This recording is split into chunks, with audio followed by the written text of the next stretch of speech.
कुंज बिहारी जय राधा माधव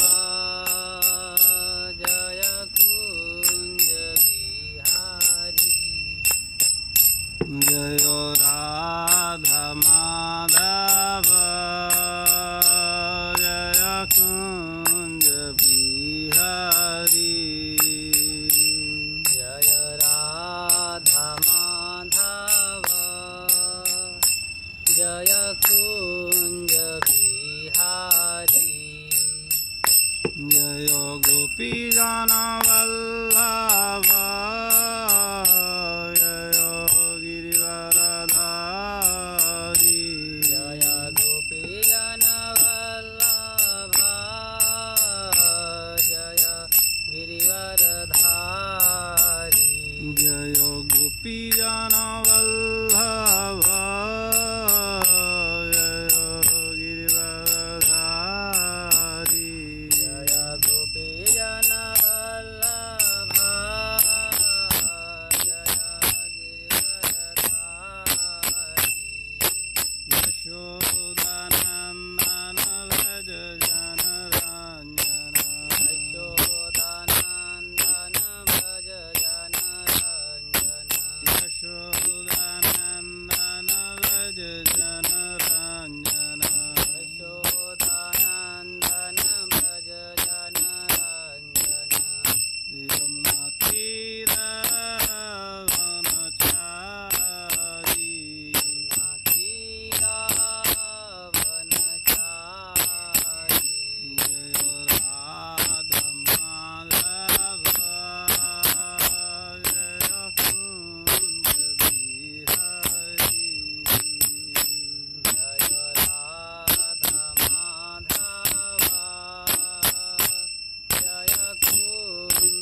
विष्णुपाद परमहंस प्रवेदिकाचार्य श्री भक्ति वेदांत स्वामी शील प्रभुपाद की जय। समस्त वैष्णवाचार्य वृंद की जय। श्री श्री गौर निताय की श्री श्री राधा रमन बिहारी भगवान की उपस्थित समस्त भक्त वृंद की गुरु और गौरांग शील प्रभुपाद की जय। ओम नमो भगवते वासुदेवाय। ओम नमो भगवते वासुदेवाय। ओम नमो भगवते वासुदेवाय। ओम नमो भगवते वासुदेवाय। ओम नमो भगवते वासुदेवाय। ओम नमो भगवते वासुदेवाय। हरे कृष्णा। तो आप सभी भक्तों का स्वागत है इस ऑनलाइन कक्षा में। तो हम लोग चर्चा कर रहे हैं श्रीमद् भगवद गीता पर। भगवद गीता का अध्याय 9 परम गुह ज्ञान का श्लोक संख्या 13 पे आज चर्चा करेंगे। और आज बहुत महत्वपूर्ण दिन है। आज के दिन ही दही चोड़ा उत्सव मनाया गया था पानी हाटी स्थान पर, जिस पे रघुनाथ दास गोस्वामी पर भगवान ने कृपा की है। तो उस पर भी हम लोग चर्चा करेंगे। तो हम लोग श्रीमद् भगवद गीता का अध्याय 9 का 13वां श्लोक बोलते हैं। आप लोग हमारे साथ साथ बोलिए। महात्मानस्तु मां पार्थ देवीं मनसो भजन्तन्मनसो ज्ञात्वा भूतादिमव्ययम् महात्मानस्तु मां पार्थ देवी प्रकृतिमाश्रिता भजन्तन्मनसो ज्ञात्वा भूतादिमव्ययम् आत्मानस्तु मां पार्थ देवीं प्रकृतिमाश्रिता भजन्तन्मनसो ज्ञात्वा भूतादिमव्ययम् गाड़ी अंदर मत लो।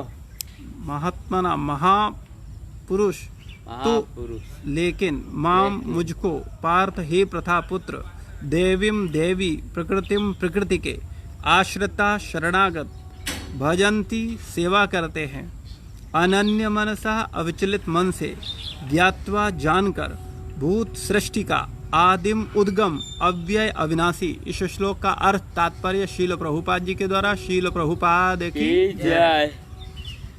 हे पार्थ, मोहमुक्त महात्मा जन दैवीय प्रकृति के संरक्षण में रहते हैं।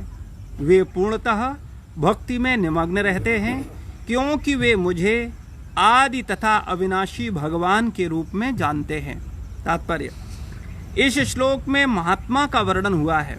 महात्मा का सबसे पहला लक्षण यह है कि वह दैवी प्रकृति में स्थित मुक्त हो जाता है। यही वह पात्रता है।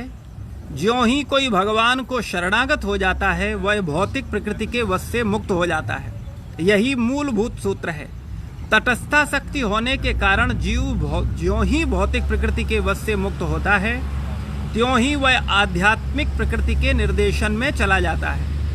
आध्यात्मिक प्रकृति का निर्देशन ही दैवीय प्रकृति कहलाता है। इस प्रकार से जब कोई भगवान के शरणागत होता है तो उसे महात्मा पद की प्राप्ति होती है। महात्मा अपने ध्यान को कृष्ण के अतिरिक्त अन्य किसी ओर नहीं ले जाता क्योंकि वह भली बात जानता है कि कृष्ण ही आदि परम पुरुष समस्त कारणों के कारण हैं। इसमें तनिक भी संदेह नहीं है। ऐसा महात्मा अन्य महात्माओं या शुद्ध भक्तों की संगति से प्रगति करता है। शुद्ध भक्त तो कृष्ण के अन्य स्वरूपों यथा चतुर्भुज महाविष्णु रूप से भी आकृष्ट नहीं होते, न वे कृष्ण के अन्य किसी रूप से आकृष्ट होते हैं, न ही वे देवी देवताओं या मनुष्यों के किसी रूप की परवाह करते हैं। वे कृष्ण भावनामृत में केवल कृष्ण का ध्यान करते हैं। वे कृष्ण भावनामृत में निरंतर भगवान की अविचल सेवा में लगे रहते हैं।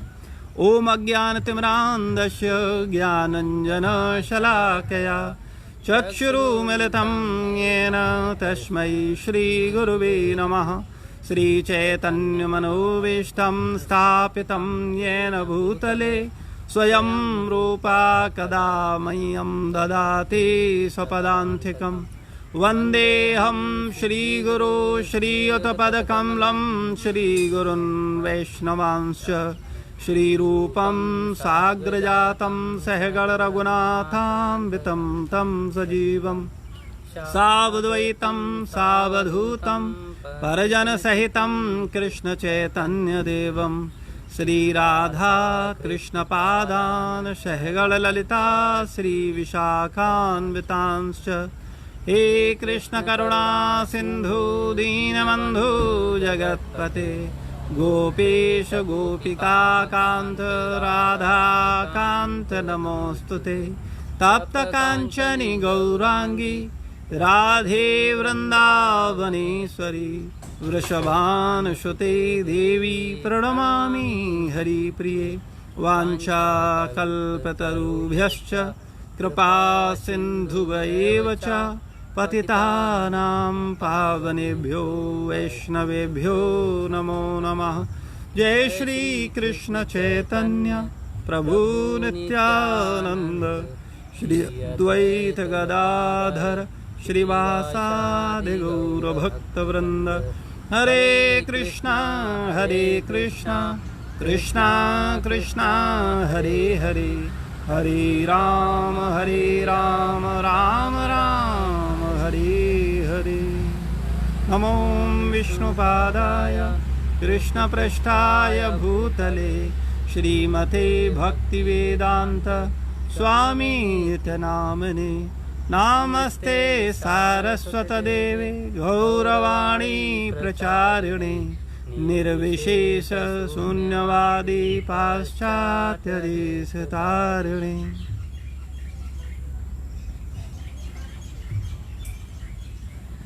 हरे तो आज का श्लोक बड़ा महत्वपूर्ण है। भगवान बोल रहे हैं कि हे पार्थ, मोह मुक्त महात्मा जन दैवी प्रकृति के संरक्षण में रहते हैं। वे पूर्णतया भक्ति में निमग्न रहते हैं, क्योंकि वे मुझे आदि तथा अविनाशी भगवान के रूप में जानते हैं।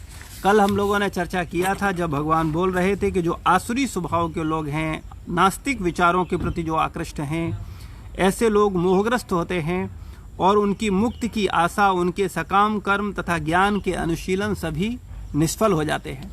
तो जो आसुरी भावना के लोग हैं, उनको जीवन में कभी सफलता प्राप्त नहीं होती है। कल हम लोगों ने यह भी चर्चा किया था कि आसुरी भाव क्या होता है। आज चर्चा चल रही है देवी भाव की, कि वास्तव में देवी स्वभाव क्या है और देवी स्वभाव के जन जो हैं वो क्या करते हैं। देवी स्वभाव के लोग हमेशा भगवान की प्रकृति की, दैवी प्रकृति के संरक्षण में रहते हैं।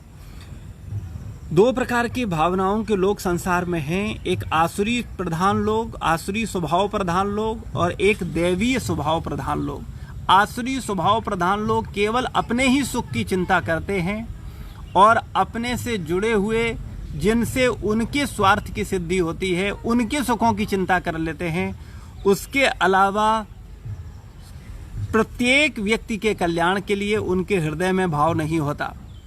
और जहाँ दैवी स्वभाव की बात है, वो प्रत्येक जीव मात्र के लिए, उसके कल्याण के लिए, उसके हित के लिए प्रयास करता है। भले ही स्वयं के जीवन में क्यों न कष्ट उठाने पड़े, लेकिन फिर भी वो समस्त जन समुदाय को आनंद देने के लिए ही अपने जीवन को समर्पित करता है।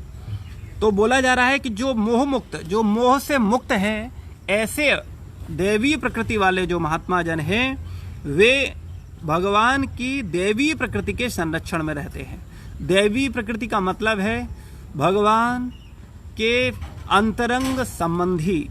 जैसे भगवान के अंतरंग संबंधी हैं गुरुजन, वैष्णव, संत, महात्मा, ये सब देवी प्रकृति के संरक्षण में आते हैं।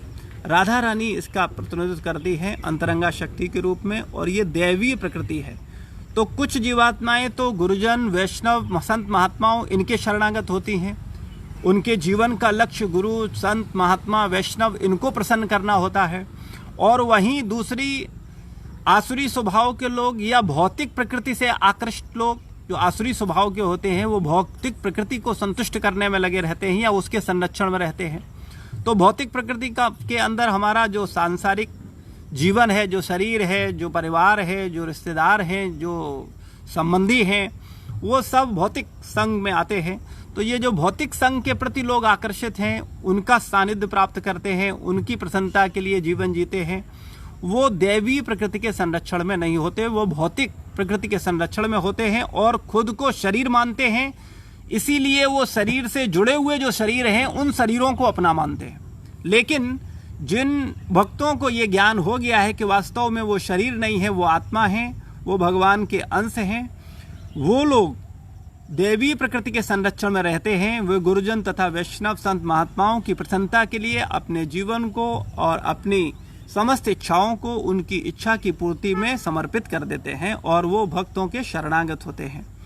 तो भगवान बोल रहे हैं कि जो देवी प्रकृति के संरक्षण में रहते हैं वो पूर्णतः भक्ति में निमग्न रहते हैं। भक्ति का मतलब है वो भगवान तथा वैष्णवों की सेवा में लगे रहते हैं, भगवान तथा भक्तों की सेवा में लगे रहते हैं, क्योंकि वे मुझे आदि तथा अविनाशी भगवान के रूप में जानते हैं। और ऐसा वो कैसे कर पाते हैं? ये उनको मोटिवेशन कहाँ से मिलता है? क्योंकि वो जानते हैं कि परम सत्य परम भगवान श्री कृष्ण हैं जो अविनाशी हैं और उनको ही प्राप्त करना मनुष्य जीवन का मूल गोल है। तो जो व्यक्ति इस बात को समझता है कि वास्तव में वो शरीर नहीं आत्मा है, परम भगवान श्री कृष्ण हैं और परम भगवान को प्राप्त करना ही मनुष्य जीवन का एकमात्र उद्देश्य है या जीवात्मा का उद्देश्य है। मनुष्य शरीर तो साधन स्वरूप उसको अनंत जन्मों के बाद प्राप्त हुआ है। वो व्यक्ति गंभीरता पूर्वक भगवान की भक्ति की शरण ग्रहण करते हैं, भगवत ज्ञान की शरण ग्रहण करते हैं और अपने इंद्रियों पर नियंत्रित करते हुए भगवान की सेवा में अपने जीवनों को लगाते हैं। और ऐसे व्यक्ति बड़े दुर्लभ हैं, क्योंकि वास्तव में महात्मा के विषय में भगवान ने बोला है, बहुना नाम जन्मामन्ते ज्ञानवानाम प्रपद्यते वासुदेवा सर्वमिति स महात्मा सुदुर्लभा।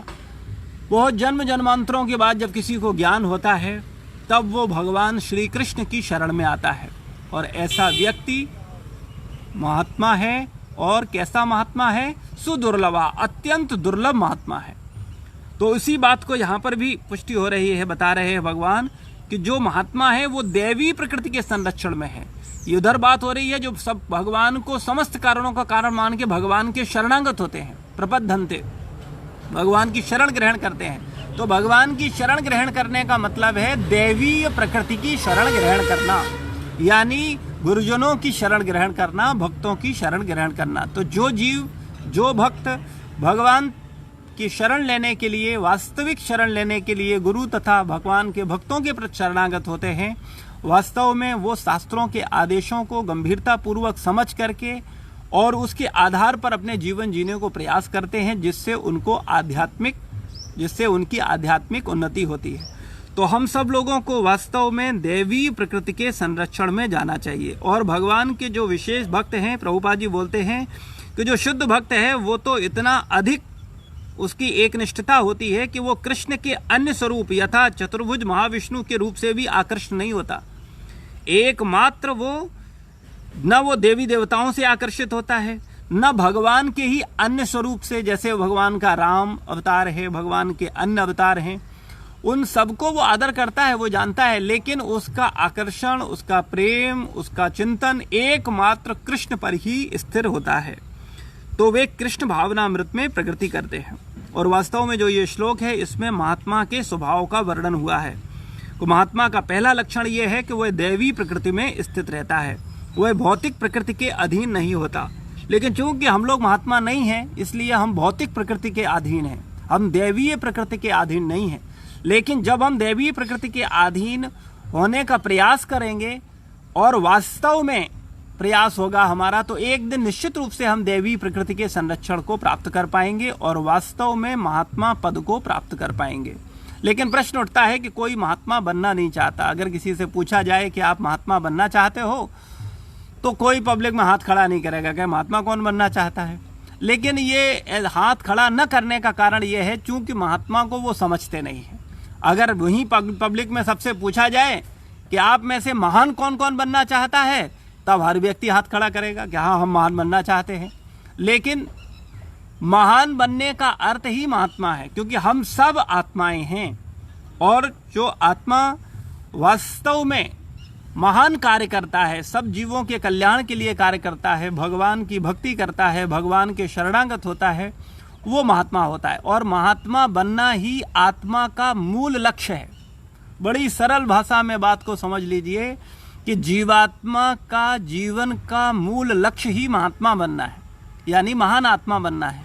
और वो महान आत्मा बन सकता है भगवान की शरण लेकर के, दैवी प्रकृति की शरण लेकर के। कोई भी व्यक्ति भौतिक प्रकृति की शरण लेकर के या पत्नी की शरणागति होकर के या बच्चों के शरणागत होकर के कि मेरे जीवन का एकमात्र लक्ष्य मेरी पत्नी और मेरे बच्चों की प्रसन्नता में मेरा जीवन उत्सर्ग है, मैं अपने पूरे जीवन को समर्पित करता हूँ, मैं कितना ही कष्ट उठा लूँगा लेकिन मेरे बीवी और मेरे बच्चों के चेहरों पर मुस्कुराहट रहनी चाहिए। तो ऐसा शरणागत व्यक्ति भौतिक प्रकृति के शरणागत है, वो व्यक्ति भगवान की दैवी प्रकृति के शरणागत नहीं है। और वो ऐसा सोचता क्यों है? क्योंकि वो शारीरिक बंधनों से बंधा हुआ है। हाँ, पत्नी तथा बच्चों का ध्यान रखना है, उनका जिम्मेदारियों का निर्वहन करना है, लेकिन प्रेम, आसक्ति, अटैचमेंट वो हमारा भगवान से होना चाहिए, संत महात्माओं से होना चाहिए, भक्तों से होना चाहिए। यही भगवान बोल रहे हैं कि जो व्यक्ति दैवी प्रकृति के संरक्षण में रहता है वो व्यक्ति निरंतर भक्ति में लगा रहेगा, भक्ति में निमग्न रहेगा। और ऐसा व्यक्ति ऐसा इसलिए कर पाता है क्योंकि वो जानता है परम पुरुष भगवान श्री कृष्ण के विषय में कि वास्तव में परम भगवान श्री कृष्ण है। तो ये आज का श्लोक हुआ और आज बहुत महत्वपूर्ण उत्सव है, आज का बहुत महत्वपूर्ण दिन जिसमें ये उत्सव हुआ था उस पर हम लोग आज विशेष रूप से चर्चा करते हैं। और इस उत्सव का मूल प्रयोजन जो था या ये उत्सव जो हुआ है वो हुआ है रघुनाथ दास गोस्वामी पर भगवान की कृपा जो हुई है, चैतन्य महाप्रभु का कृपा हुआ है, नित्यानंद प्रभु का कृपा हुआ है। तो वास्तव में जो हमारे रघुनाथ दास गोस्वामी हैं, ये इस पानीहाटी उत्सव, पानीहाटी स्थान पर जो दही चौड़ा महोत्सव हुआ है इसको दंड महोत्सव भी बोलते हैं। और ये उत्सव कैसे हुआ, इसका क्या शुरुआत हुआ, इसके विषय में मैं आपको संक्षेप में बताता हूँ। वास्तव में हम लोगों के जो 6 गोस्वामी हैं उनमें प्रमुख जो गोस्वामी 6 गोस्वामी हैं उनमें है एक हमारे गोस्वामी रघुनाथ दास गोस्वामी।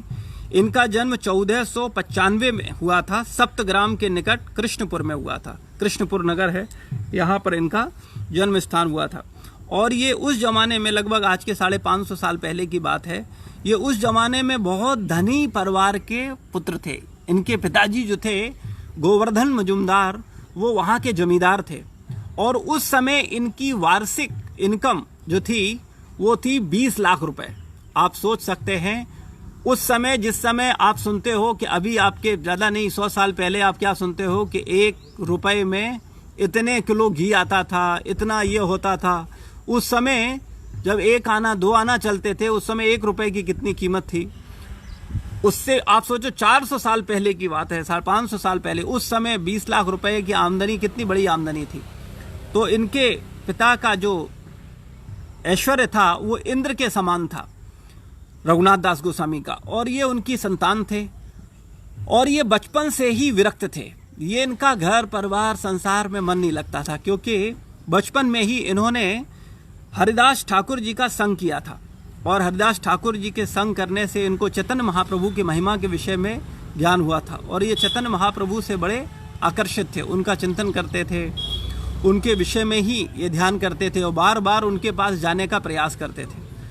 तो जो चैतन्य महाप्रभु के पास जाने का बार बार प्रयास करने से ये बार बार घर से भाग जाया करते थे तो जमींदार, लेकिन उनको घर, ऐश्वर्य, वो धन। और उनकी पत्नी, शास्त्रों में वर्णन है कि उनकी पत्नी अप्सरा के समान बहुत खूबसूरत थी, लेकिन वो पत्नी, वो धन, वो ऐश्वर्य इनको बांध नहीं पाया। और ये चैतन्य महाप्रभु के प्रेम में बार बार भाग जाया करते थे। एक बार उनको पता चला कि शांतिपुर में चैतन्य महाप्रभु आए हैं, तो वो चैतन्य महाप्रभु के पास जाते हैं और उनके पास रहने के लिए आग्रह करते हैं कि मैं सब कुछ छोड़ करके आपकी सेवा में आना चाहता हूँ। लेकिन चैतन्य महाप्रभु उनको ये समझा करके बोल देते हैं कि वास्तव में तुम जाओ और अपने घर में रहो जा करके और अपने माता पिता का सहयोग करो, लेकिन मन से भगवान का भक्ति करो। तो वैराग्य भी 2 तरह का होता है। एक वो होता है जब सब कुछ होते हुए सब छोड़ करके आना, और एक होता है जब सब जगह से परेशान हो जाओ तब मंदिर ज्वाइन कर लो। अक्सर लोग आते हैं और बोलते हैं प्रभु जी अब बहुत हो गया, पत्नी बात नहीं सुनती है, बच्चे अपनी अपनी दुनिया में मस्त हैं, शरीर बेकार हो गया है, अब हम चाहते हैं मंदिर में ही आ जाएं, भगवान के शरणागत हो जाएं। तो ऐसा वैराग्य जो है ये वास्तविक वैराग्य नहीं, ये मजबूरी वाला वैराग्य है। ये वास्तव में जब कहीं के नहीं रहे, किसी लायक नहीं रहे तो बोलो ठीक है अब चलो भगवान के पास चलते हैं, अब हम भगवान के पास जाकर के भक्ति करेंगे। तो ये वास्तविक वैराग्य नहीं। वास्तविक वैराग्य का मतलब है सब कुछ छोड़कर, जब वो सब कुछ था। तो वास्तविक वैराग्य है रघुनाथ दास गोस्वामी जी का, जो राजा थे, जमींदार के पुत्र थे, 20 लाख रुपए जिनके इनकम थी, और वो सब कुछ छोड़ करके भगवान की शरण में आते हैं और भगवान की शरण ग्रहण करना चाहते हैं चैतन्य महाप्रभु की। लेकिन चैतन्य महाप्रभु जब उनको बोलते हैं कि आप जाओ और जा करके अपने घर परिवार में अपने माता पिता का सहयोग करो, लेकिन चिंतन भगवान का करो, तो वो चैतन्य महाप्रभु को प्रणाम करके चले जाते हैं और अपने घर परिवार के कार्यों में मदद करते हैं, लेकिन भगवान का निरंतर चिंतन करते रहते हैं। और भगवान का चिंतन करते हुए बार बार उनके मन में चैतन्य महाप्रभु के पास जाने की इच्छा होती है और कई बार वो फिर भाग जाया करते हैं, लेकिन उनके माता पिता जो है उनको बार बार लेकर के आते हैं। तो उनकी पत्नी अपने पति से बोलती हैं कि इसको बांध दो, रघुनाथ दास गोस्वामी को इसको बांध दो। तो पिताजी बोलते हैं वास्तव में उसको बांधने से काम नहीं चलेगा, क्योंकि जब उसको ये सूक्ष्म हथकड़ियां नहीं बांध पाई तो स्थूल हथकड़ियां उसे कैसे बांध पाएंगी। जब उसको धन, ऐश्वर्य, सुंदर पत्नी और सारी चीजें उसको नहीं बांध पा रही हैं तो बांध करके उसको कब तक रखा जा सकता है। तो वास्तव में जब चैतन्य महाप्रभु का जिस पर कृपा हुआ है या जिसको चैतन्य महाप्रभु की कृपा लेनी है वो कब तक इस घर गृहस्थी संसार में बंधा रहेगा।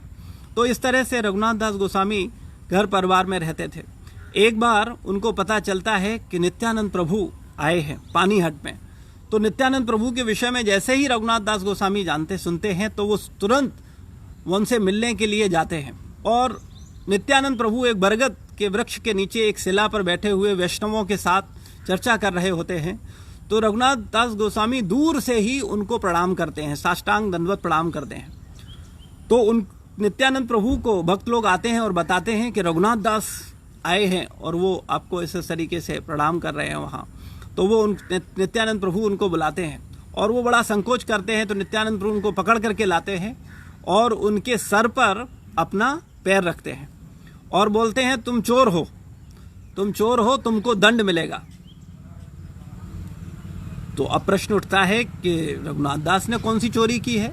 नित्यानंद प्रभु बोल रहे हैं कि तुम चोर हो, तुमको दंड मिलेगा, और दंड स्वरूप बोलते हैं कि तुमको क्या करना होगा, जितने भक्त हैं उन सबको दही चोड़ा, दूध चोड़ा ये ला करके सुंदर सुंदर भोजन बना करके सबको खिलाना है, सबको प्रसाद पवाना है। तो जब ये बात सुनते हैं रघुनाथ दास गोस्वामी तो बड़े प्रसन्न हो जाते हैं कि हमको ये भक्तों का सेवा करने का मौका मिल रहा है। बड़े उत्साह से बोलते हुए ठीक है मैं इसको करूंगा। लेकिन प्रश्न ये है कि वास्तव में उन्होंने क्या चोरी किया था, उनको चोर क्यों बोला नित्यानंद प्रभु ने कि तुम चोर हो और तुम दंड के पात्र हो। तो वास्तविकता में रघुनाथ दास गोस्वामी तो ये नित्य मुक्त जीवात्माएं हैं, ये तो भगवान के नित्य पार्षद हैं। ये हम जैसे बद्ध जीवों को शिक्षा देने के लिए आते हैं और वो दिखा रहे होते हैं कि जीव भगवान के पास डायरेक्ट जाना चाहता है। वो गुरुओं की उपेक्षा करके, वैष्णवों की उपेक्षा करके वो सोचता है कि वो भगवान के डायरेक्ट भक्ति करेगा, भगवान का चिंतन करेगा और भगवान की सेवा लेगा। तो जब ऐसा व्यक्ति अपराध करता है या ऐसा भाव रखता है तो वो चोर के समान है, क्योंकि भगवान गुरु की संपत्ति है। भगवान गुरु की संपत्ति है और गुरु की संपत्ति को बिना गुरु की परमिशन के बिना लेना चोरी है। तो वास्तव में नित्यानंद प्रभु चूंकि समस्त गुरुजनों के गुरु हैं, उनसे ही गुरु परंपरा की शुरुआत है, बलराम जी हैं, गुरु तत्व है, तो वो कृष्ण जो हैं उनके धन हैं। अभी कृष्ण को प्राप्त करना, भगवान को प्राप्त करना वो गुरु की कृपा से ही प्राप्त होता है। तो इसलिए नित्यानंद प्रभु बोलते हैं कि तुमने मेरे पास आए बिना, मुझसे कृपा लिए बिना डायरेक्ट भगवान का वो कर रहे हो, तुम चोरी कर रहे हो। और फिर उनको ऊपर उनके सर पर अपना पैर रखते हैं और उनको आशीर्वाद देते हैं, ठीक है तुम जाओ। और उनको क्या करते हैं, भक्तों की सेवा में लगाते हैं, समस्त वैष्णवों की सेवा में लगाते हैं।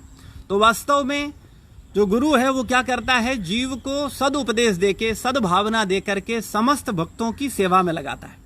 समस्त भक्त कि सेवा में लगने से व्यक्ति का करके बताते हैं। आप देखते हैं जब आम जनमानस आता है तो वो बोलता है, पर नित्यानंद प्रभु ने इसीलिए उनको चोर बोला चूंकि वो चैतन्य महाप्रभु नित्यानंद प्रभु की शरण लिए बिना डायरेक्ट चैतन्य महाप्रभु की कृपा प्राप्त करने का प्रयास किया। और ये वास्तव में वो शिक्षा दे रहे हैं कि जीव को कभी भी भगवान के प्रतिनिधि गुरुजनों को बाईपास करके या वैष्णवों को बाईपास करके उनको क्रॉस करके ये प्रयास नहीं करना चाहिए कि वो भगवान की कृपा को प्राप्त कर लेंगे। और आप देखते हैं कि चैतन्य महाप्रभु ने भी उनको स्वीकार नहीं किया। लेकिन जब नित्यानंद प्रभु ने उनको सेवा में बोला रघुनाथ गोस्वामी को कि जाओ और तुम सब भक्तों को सुंदर सुंदर व्यंजनों का भोग लगाओ, तो फिर क्या हुआ, रघुनाथ दास गोस्वामी जाते हैं और दही चौड़ा दूध मेवा केले आम मेवा सब ला करके और वहाँ पूरा ढेर लगा देते हैं। और सब जगह जानकारी होती है कि नित्यानंद प्रभु आए हैं, सब भक्तों के लिए एक उत्सव मनाया जा रहा है। तो सारे के सारे भक्त आ जाते हैं और फिर आधे चिवड़े को दूध में डाला जाता है और आधे को दही में डाला जाता है। फिर उसमें मेवा और दूध केला आम वगैरह मिलाए जाते हैं और उसको विभिन्न तरीके से 2 पात्रों में सब भक्तों को दिया जाता है। और वहाँ इतना रश हो जाता है कि चैतन्य चरितामृत में वर्णन है कि बहुत सारे भक्त के खड़े होने का जगह नहीं होता है। तो कुछ नदी के किनारे होते हैं, कुछ तो नदी के अंदर खड़े होते हैं, यहाँ तक पानी होता है और दही चौड़ा पा रहे होते हैं। तो इस तरीके से समस्त भक्त दही चौड़े का आनंद ले रहे थे। और नित्यानंद प्रभु उसी समय मन ही मन में चैतन्य महाप्रभु को आवाहन करते हैं, उनका स्मरण करते हैं। वैसे ही चैतन्य महाप्रभु भी वहाँ प्रकट हो जाते हैं। गौरांग महाप्रभु की जय। तो नित्यानंद प्रभु जैसे ही चैतन्य महाप्रभु को बुलाते हैं तो चैतन्य महाप्रभु प्रकट हो जाते हैं। लेकिन उन चैतन्य महाप्रभु का दर्शन प्रत्येक व्यक्ति को नहीं होता, कुछ अंतरंग शिष्य होते हैं, केवल उन्हीं को चैतन्य महाप्रभु का दर्शन होता है कि चैतन्य महाप्रभु आ चुके हैं। और नित्यानंद प्रभु बड़े उत्साहित होकर उनको दही चौड़े का भोग लगाते हैं। महाप्रभु नित्यानंद प्रभु को खिलाते हैं और नित्यानंद प्रभु महाप्रभु को खिलाते हैं। फिर नित्यानंद प्रभु सब भक्तों से लेकर के महाप्रभु के मुंह में डाल देते हैं, भक्तों महाप्रभु को खिलाते हैं। तो ऐसे प्रेम का आनंद चल रहा था। और नित्यानंद प्रभु सब भक्तों से बोलते हैं कि सभी लोग हरि हरि बोलो। तो सब लोग प्रसाद पा रहे हैं और हरि बोल हरि बोल हरि बोल भगवान के नाम का कीर्तन कर रहे हैं। तो चारों तरफ एक पानी हाटी स्थान पर ये सुंदर उत्सव हुआ। और जैसे जैसे लोगों को पता चलता है वो सारे के सारे लोग दौड़ते चले आ रहे हैं। जो व्यापारी मानसिकता के लोग हैं, जो व्यापारी हैं, वो दही चौड़ा और मेवा सामग्री लेकर के आ रहे हैं। और रघुनाथ गोस्वामी बोल रहे हैं कि लाओ लाओ, वो सबको पैसे देते जा रहे हैं और सारा सामग्री लेते जा रहे हैं और सब उन्हीं सब लोगों को खिलाते जा रहे हैं। तो एक बहुत बड़ा उत्सव का आयोजन करते हैं। रघुनाथ दास गोस्वामी ये नहीं बोलते अरे अरे इतने लोगों का प्रसाद नहीं है, थोड़ा कम कर लेते हैं, 50 लोगों को ही करते हैं, इतने लोगों का जरूरत क्या है, 100 ही लोगों को खिला देते हैं। तो ऐसा नहीं, बड़ा उत्साहपूर्वक वो जितने भक्त आते हैं उन सबको खिलाते हैं। और अपने आप को बड़ा भाग्यशाली समझते हैं कि वो नित्यानंद प्रभु के और चैतन्य महाप्रभु के आदेशों के अनुसार वैष्णवों की सेवा कर पा रहे हैं। वैष्णवों का सेवा भी जो है वो गुरुजनों के निर्देशन के अनुसार करना चाहिए। स्वतंत्र मन मर्जी से कुछ भी करना ये आध्यात्मिक जीवन में बहुत अच्छा नहीं है। वास्तव में हम रघुनाथ दास गोस्वामी जी के जीवन से देख सकते हैं कि वो किस तरीके से प्रयास करते हैं चैतन्य महाप्रभु की कृपा लेने का, लेकिन उनको कृपा प्राप्त नहीं होती। लेकिन फिर नित्यानंद प्रभु जब चैतन्य महाप्रभु को सौंपते हैं तो फिर चैतन्य महाप्रभु फिर उनको स्वीकार करते हैं। और इस तरह से जब वो एक दूसरे को दही चौड़ा खिला रहे होते हैं तो रघुनाथ दास गोस्वामी भी चैतन्य महाप्रभु की कृपा को प्राप्त करते हैं। और फिर नित्यानंद प्रभु स्पेशल 4 मिट्टी के पात्रों में उन्होंने प्रसाद को के दही चौड़ा रखा होता है रघुनाथ दास गोस्वामी के लिए। और रघुनाथ दास गोस्वामी सबको प्रसाद खिला रहे हैं, खुद व्यवस्था कर रहे हैं, लेकिन खुद नहीं पा रहे हैं। फिर नित्यानंद प्रभु ने जब वो सबको खिला चुके, फिर नित्यानंद प्रभु उनको प्रसाद देते हैं। और फिर उस प्रसाद को वो उनके जो अंतरंग सेवक होते हैं उनको रघुनाथ दास गोस्वामी उस महाप्रसाद को, क्योंकि वो महाप्रसाद था, उसे महाप्रभु ने भी पाया था, नित्यानंद प्रभु ने भी पाया था, तो वो महाप्रसाद लेकर के और वो अपने अंतरंग भक्तों को देते हैं और स्वयं भी पाते हैं। तो इस तरह से वो ये पानी हाटी उत्सव मनाया जाता है। यहाँ पानी हाटी स्थान पर ये दही चौड़ा का उत्सव मनाया जाता है। और तब से आज के दिन ही ये दही चौड़ा उत्सव समस्त भक्त लोग बड़े उत्साह से इसको मनाते हैं। और रघुनाथ दास गोस्वामी पर नित्यानंद प्रभु की कृपा के इस भाव को याद करते हैं और इस्कॉन के सभी मंदिरों में आज के दिन ये उत्सव मनाया जाता है और सभी भक्तों को दही चोड़ा का प्रसाद खिलाया जाता है। तो ये आज के दिन ही घटना घटी थी। और रघुनाथ दास गोस्वामी को फिर जाते हैं चैतन्य महाप्रभु के पास उनको समर्पित होने के लिए। फिर चैतन्य महाप्रभु उनको स्वीकार कर लेते हैं और फिर उनको स्वरूप दामोदर के सानिध्य में भेजते हैं कि आप जाओ और स्वरूप दामोदर के सानिध्य में रह करके सेवा करो। और फिर रघुनाथ दास गोस्वामी ने चैतन्य महाप्रभु की विशेष कृपा को प्राप्त करते हैं कि चैतन्य महाप्रभु की जो गोवर्धन शिला थी, जो कि गोवर्धन भगवान से अभिन्न है, और हमारे लिए गोवर्धन शिला का उतना वैल्यू नहीं है क्योंकि हमारे लिए तो हीरा जवाहरात और पैसों का वैल्यू है। हमसे अगर कोई कहे कि आप जरा अपना घर का हीरा सोना दे दो तो हम नहीं, वो नहीं देंगे, वो नहीं। बोले अब बोले और कोई चीज़ भगवान, बोले हाँ ये ले जाओ, कोई दिक्कत नहीं। तो वास्तव में उनका ऐसा, उनका सब कुछ भगवान थे। और वो गोवर्धन शिला चूंकि उनके हृदय उनका भगवान को बहुत प्रेम करते थे और वो उन्होंने सबसे प्रिय वस्तु चैतन्य महाप्रभु ने वो गोवर्धन शिला रघुनाथ दास गोस्वामी को देते हैं। तो इस तरह से रघुनाथ दास गोस्वामी पर चैतन्य महाप्रभु की बड़ी विशेष कृपा है। और रघुनाथ दास गोस्वामी इतने बड़े जमींदार होकर के उस समय वो भिक्षा मांग करके अपना पेट भरते हैं। जब वो चैतन्य महाप्रभु के पास पूर्ण रूप से समर्पित हो जाते हैं आकर के, फिर वो पहले मंदिर में भोजन करते हैं, फिर उसके बाद में भिक्षा मांग करके भोजन करते हैं और फिर भिक्षा मांगना भी बंद कर देते हैं। फिर जो भक्त लोग प्रसाद खा करके फेंक देते हैं, उस जमीन पर पड़े हुए भगवान के प्रसाद को उठाते हैं, ना गंदी जगह पड़ा हुआ प्रसाद भी उसको उठाते हैं और उसको खाते हैं। तो जब उनका ये भाव चैतन्य महाप्रभु देखते हैं तो बड़े प्रसन्न होते हैं और वो कहते हैं कि वास्तव में हे रघुनाथ, ये इतना सुंदर स्वादिष्ट व्यंजन तुम मुझसे क्यों छुपा रहे हो। और महाप्रभु उस प्रसाद को, जो जमीन पड़ा हुआ प्रसाद रघुनाथ दास गोस्वामी खा रहे हैं, उनसे लेते हैं और खुद खा लेते हैं। तो रघुनाथ दास गोस्वामी उनको बोलते हैं नहीं आप नहीं, आपके लिए ये नहीं है।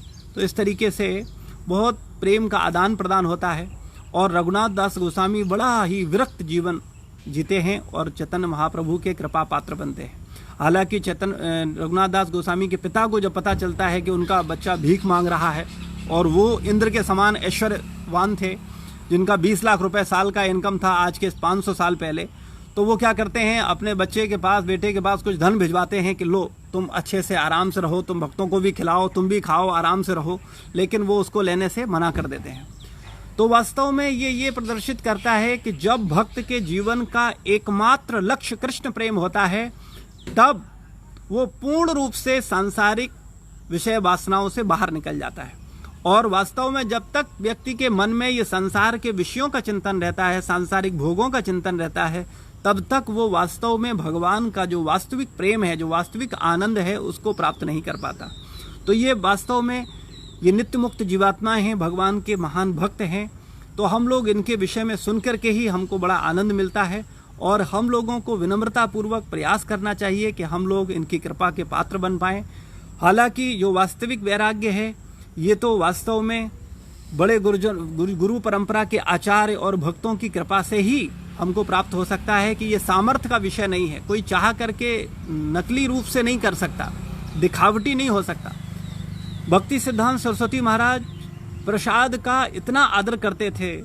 रघुनाथ दास गोस्वामी जो प्रसाद लेते हैं उससे याद आ रहा है कि भक्ति सिद्धांत सरस्वती महाराज प्रसाद का इतना आदर करते थे कि जब वो प्रसाद लेते थे तो पहले आचमन करते थे, फिर प्रणाम करते थे, फिर उसको 3 बार प्रदक्षिणा करते थे और उसके बाद प्रसाद लेते थे। तो हम जैसे जो बद्ध जीव हैं, ये 2-4 दिन 6 दिन तो ये नकल कर सकते हैं, लेकिन वास्तव में जीवन पर्यंत इसका पालन करना बद्ध जीवों की बस की बात नहीं है। तो इसलिए हम सब लोगों को अपने आप को वास्तव में इस पर विचार करते हुए कि हम कब गुरुजनों की कृपा प्राप्त करके वास्तविक भक्त बनेंगे, ये भाव रखते हुए भक्त बनने का प्रयास करना चाहिए। ऐसा नहीं सोचना चाहिए कि हम तो बहुत ऊंचे भक्त हैं या हम उससे ऊंचे हैं, हम उससे भी ऊंचे हैं। वास्तव में प्रत्येक वैष्णव की कृपा प्राप्त करने का प्रयास करना चाहिए। और जैसा कि मैं चर्चा कर रहा था कि वास्तव में भगवान का भक्त बनना बहुत आसान है। हर व्यक्ति बोल देगा हाँ हम भगवान के भक्त हैं, हम भगवान की भक्ति करते हैं, लेकिन गुरुजनों का भक्त बनना वो मुश्किल है, क्योंकि फिर गुरु के आदेशों का पालन करना होगा। वो उसमें थोड़े अपनी इच्छाएं बाधा बन जाएंगी, अपनी कामनाएं बाधा बन जाएंगी, अपनी चीज़ें बाधा बन जाएंगी। तो वहाँ पर हम फिर अपने आप को उतना शरणागत नहीं दिखा पाते या नहीं कर पाते। भगवान तो बोलेंगे नहीं कुछ, उनको आप जो करना है करो, नहीं करना है नहीं करो, जो भी करोगे भगवान कहेंगे ठीक है। भगवान तो हमको नहीं बोलेंगे ना। तो इसलिए भगवान का भक्ति करना बहुत आसान है। भगवान का भक्त बनना या अपने आप को भगवान का बहुत बड़ा भक्त बोलना ये बहुत आसान है। लेकिन गुरुजनों का भक्त बोलना ये थोड़ा मुश्किल है, क्योंकि फिर गुरु क्या करते हैं, वो शास्त्र के अनुसार, गुरु परंपरा के आदेशों के अनुसार वो हमको दिशा निर्देश देते हैं। वो हमारे जीवन में हमारे अवगुणों को, हमारे दोषों को, हमारे अहंकार को, हमारी विभिन्न प्रकार के अनर्थों को दूर करने के लिए हमको विभिन्न प्रकार की सेवाओं में लगाते हैं, लेकिन उनसे हम बचना चाहते हैं। तो गुरु का सेवक बनना, गुरु का भक्त बनना और मुश्किल है। भगवान का भक्त बनना आसान है, गुरु का भक्त बनना और मुश्किल है। और फिर वैष्णवों का भक्त बनना और भी मुश्किल है, क्योंकि वास्तव में अगर कोई भगवान की कृपा पाना चाहता है, चैतन्य महाप्रभु की कृपा पाना चाहता है, तो उसे नित्यानंद प्रभु की कृपा प्राप्त होनी चाहिए। अगर नित्यानंद प्रभु का कृपा नहीं है तो उसे चैतन्य महाप्रभु का कृपा कभी प्राप्त नहीं होगा। और जिसको नित्यानंद प्रभु का कृपा चाहिए, यानी गुरु का कृपा चाहिए, उसे वैष्णवों की कृपा प्राप्त होनी चाहिए। अगर उसे वैष्णवों की कृपा नहीं है तो उस पर गुरु की कृपा नहीं होगी। तो वास्तव में ये पूरा एक सिस्टम है, जिसको अगर हम सही तरीके से फॉलो करेंगे तभी हम उसको प्राप्त कर पाएंगे। तो हम देख सकते हैं कि नित्यानंद प्रभु ने क्या किया, जब उनकी शरण में आते हैं तो सब वैष्णवों की सेवा में लगाते हैं कि सब वैष्णवों की सेवा करो, सबको प्रसाद खिलवाओ। तो चूंकि वो गृहस्थ भक्त थे, इसलिए उनको सेवा दिया, प्रसाद लगाओ। उनको वो धन था, संपन्नता थी, उनके पास था, तो उन्होंने बोला उनको सेवा में लगाओ। अगर कोई व्यक्ति ब्रह्मचारी जीवन जी रहा है, तब उसके पास तो धन नहीं है, फिर वो कैसे अपने आप को लगाएगा? तो वो अपने शारीरिक सेवा के द्वारा, श्रम के द्वारा अपने आप को समस्त वैष्णवों की सेवा करते हुए उनको प्रसन्न करने का प्रयास करेगा। लेकिन वास्तविक भक्त बनने के लिए हमको समस्त वैष्णवों को प्रसन्न करना होगा। और समस्त वैष्णवों को प्रसन्न करने का मतलब ये नहीं है कि जो हमसे वरिष्ठ हैं केवल उनको ही सोचें, जो हमारे साथ के हैं उनको भी हमें प्रसन्न करना है, जो हमसे छोटे हैं उनको भी हमको प्रसन्न करना है। ऐसा नहीं किसी भक्त के प्रति हम अपराध करें या उससे वो करें। तो हम लोगों को बहुत सावधान होकर के भक्ति करनी है और वास्तविक भक्ति करनी है। भगवान की भक्ति करना वास्तविक भक्ति नहीं है, क्योंकि वो जानता ही नहीं है भगवान का भक्ति क्या है। वो बोलता है वो भगवान का भक्ति करता है, वो 2-4 गीता का श्लोक पढ़ लिया, 10-20 माला कर लिया और उसके बाद में पूरे दिन इंद्रिय तृप्ति कर रहा है और वो सोच रहा है कि वो भगवान का भक्त हो गया। तो वास्तव में ये भगवान का भक्त बनने का धोखा है, और ये वास्तविक भक्त बनना नहीं है। लेकिन जब गुरु के आदेशों के अनुसार वो सेवा करता है, समर्पित होकर एक दास की भांति सेवा करता है, तब वो वास्तव में भक्ति की ओर प्रगति करता है। और फिर जब वो समस्त वैष्णवों का आशीर्वाद प्राप्त कर लेता है, तब वास्तव में उसके ऊपर गुरु की कृपा होता है। और फिर गुरु की कृपा होती है, तब उसके ऊपर भगवान का कृपा होता है। गुरु भी कई बार कपट कृपा करते हैं। गुरु की कृपा 2 प्रकार की है, एक वास्तविक कृपा, एक कपट कृपा। अब आप कहेंगे कि गुरु भी कपट करते हैं, गुरु भी कपट कृपा करते हैं। तो वास्तव में वो कपट नहीं है, वो जीव की इच्छा के अनुसार, उसकी मनोभाव को देखते हुए उसको सेवा में लगाए रखने के लिए वो ऐसा करते हैं। कोई भी भक्त है कैसा, हाँ ठीक है, बहुत अच्छा है, आप जो कर रहे हो बहुत बढ़िया, उसका तारीफ करते हैं, जिससे कि वो किसी तरह से जो कर रहा है कम से कम वो करता रहे।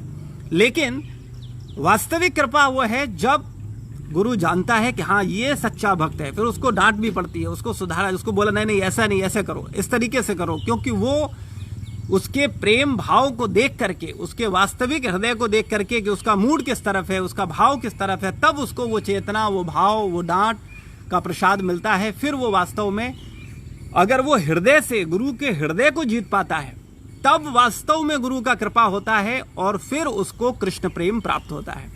वरना अगर किसी को कोई पद मिल गया, कोई पोजीशन मिल गया, या कोई जिम्मेदारी मिल गई, या और कुछ मिल गया, तो ये वास्तविक गुरु का कृपा नहीं है। गुरु का वास्तविक कृपा है जब गुरु का हृदय अपने शिष्य से वास्तव में प्रसन्न हो।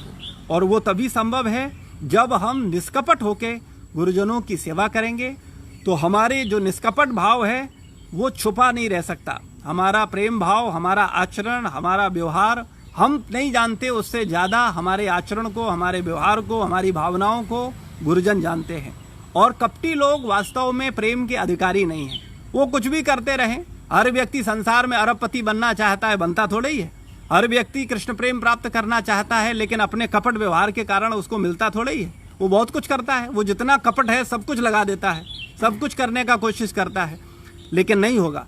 अगर वास्तव में करना है तो हमको गुरुजनों की कृपा प्राप्त करनी चाहिए और उनके हृदय को प्रसन्न करना चाहिए। अगर हमारे गुरुजन हम पर प्रसन्न हैं, वैष्णव प्रसन्न हैं, समस्त भक्त हमारे व्यवहार से प्रसन्न हैं, तब निश्चित रूप से हमारे ऊपर कृपा होगा, और जब गुरु का कृपा होगा तब वास्तव में हमको भगवान का कृपा प्राप्त होगा।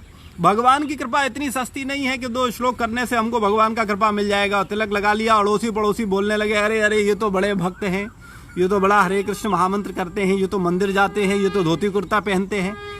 ये भक्त बनने का शुरुआत है। हम भक्त बनने के जीवन में प्रवेश कर रहे हैं, लेकिन ऐसा नहीं है कि हम बहुत बड़े भक्त हो गए। और अगर कुछ मूर्ख बोलने भी लगे तो हमें अपने मन में ऐसा नहीं सोचना चाहिए कि हम बहुत बड़े भक्त हो गए। हमें जानना चाहिए कि वास्तव में भक्त तो बहुत बड़ी चीज है। हम भक्त के पदों की धूल ही बन जाएं, यही बहुत बड़ी बात है। तो इसलिए हम सबको बड़ी विनम्रता पूर्वक रघुनाथ दास गोस्वामी जी से, नित्यानंद प्रभु से, चैतन्य महाप्रभु से कृपा मांगनी चाहिए। और उनकी कृपा हमको तब मिलेगी जब उनके को, उनके उपदेशों को, उनकी शिक्षाओं को हम अपने जीवन में उतारेंगे। फिर निश्चित रूप से हम चैतन्य महाप्रभु के कृपा पात्र बन सकते हैं। लेकिन ये बात हमको हमेशा ध्यान रखनी चाहिए, कभी भी कोई भी जीव भगवान की कृपा को डायरेक्ट प्राप्त नहीं कर सकता। नित्यानंद प्रभु की उपेक्षा किए बिना, वैष्णवों की उपेक्षा करके कोई व्यक्ति सोचे कि वो भगवान की कृपा को प्राप्त कर लेगा, कृष्ण प्रेम को प्राप्त कर लेगा, तो ये असंभव है। कृष्ण प्रेम प्राप्त करने के लिए उसे गुरु की कृपा आवश्यक है, और गुरु की कृपा प्राप्त करने के लिए उसको समस्त वैष्णवों की कृपा की आवश्यकता है। शील प्रभुपाद की जय, गुरु महाराज की जय, समस्त भक्त वृंद की जय। किसी का कोई प्रश्न है, कोई जिज्ञासा है तो पूछ सकता है। धन्यवाद।